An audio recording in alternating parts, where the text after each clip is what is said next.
भक्त जनों, आज आप सुने अमावस्या पर वट सावित्री की व्रत कथा। पति बरस सुहागिन महिलाओं द्वारा जेठ मास की अमावस्या को वट सावित्री व्रत रखा जाता है। कहा जाता है कि वट वृक्ष की जड़ों में ब्रह्मा, तने में भगवान विष्णु, डालियों पे पत्तियों में भगवान शिव का निवास स्थान माना जाता है।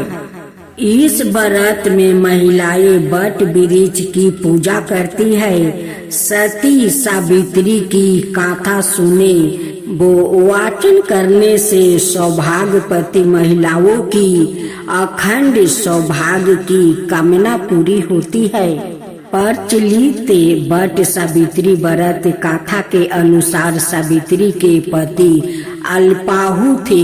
उसी समय देव ऋषि नारद आए और सावित्री से कहने लगे कि तुम्हारा पति अल्पाहु है, आप कोई दूसरा वर मांग लो। पर सावित्री ने कहा, मैं एक हिंदू नारी हूँ, पति को एक ही बार चुनती हूँ।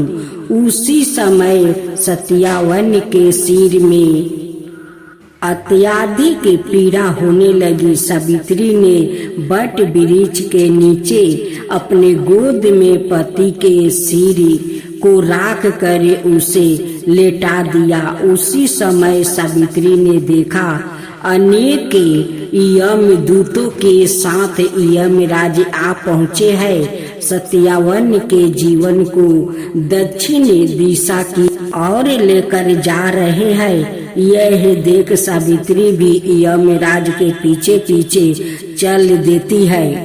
उन्हें आता देख यमराज ने कहा कि हे पतिव्रता नारी, पृथ्वी तक ही पत्नी अपने पति का साथ देती है।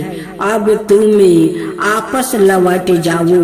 उनकी इस बात पर सावित्री ने कहा, जहाँ मेरे पति रहेंगे मुझे उनके साथ रहना है, वही मेरा पति धर्म है।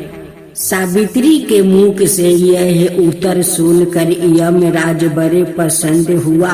उन्होंने सावित्री को वर मांगने को कहा और बोले, मैं तुम्हें 3 वर देता हूँ, बोलो तुम कौन कौन से 3 वर लोगी। तब सावित्री ने सास ससुर के लिए नेत्रा जयोति मांगी, ससुर का खोए हुए राज्य वापस मांगी और अपने पति सत्यावन को 100 पुत्र की माँ बनने का वर मांगी। सावित्री के यह तीनों वरदान सुनने के बाद यमराज ने उसे आशीर्वाद दिया और कहा, तथास्तु, ऐसा ही होगा। सावित्री पुण्य उसी वट वृक्ष के पास लौट आई जहाँ सत्यावन मृत्युक पड़ा था। सत्यावन के मृत्युक शरीर में फिर से संचारण हुआ।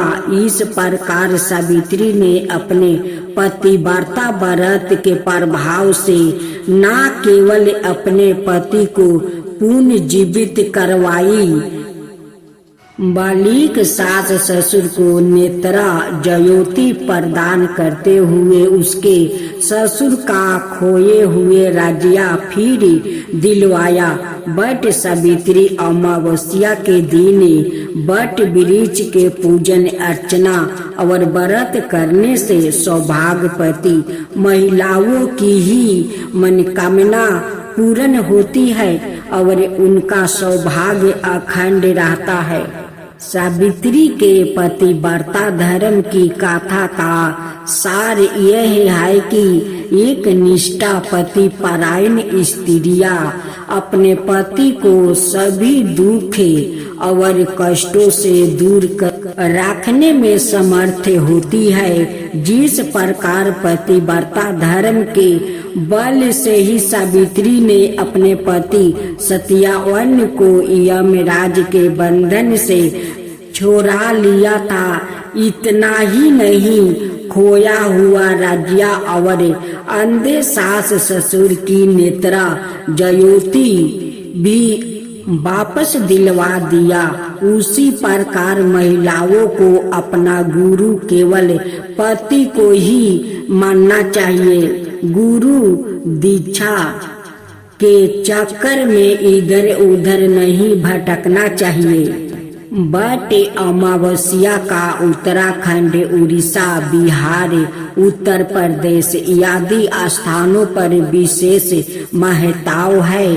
अतः वहाँ की महिलाओं विशेष पूजा आराधना करती है। साथ ही पूजन के बाद अपने पति को रोली और अक्षत लगाकर चरण स्पर्श कर मिष्टान प्रसाद वितरित करती है। सब सुहागिनों एक साथ मिलकर बोलिए, सावित्री माता की जय हो, सावित्री माता की जय हो।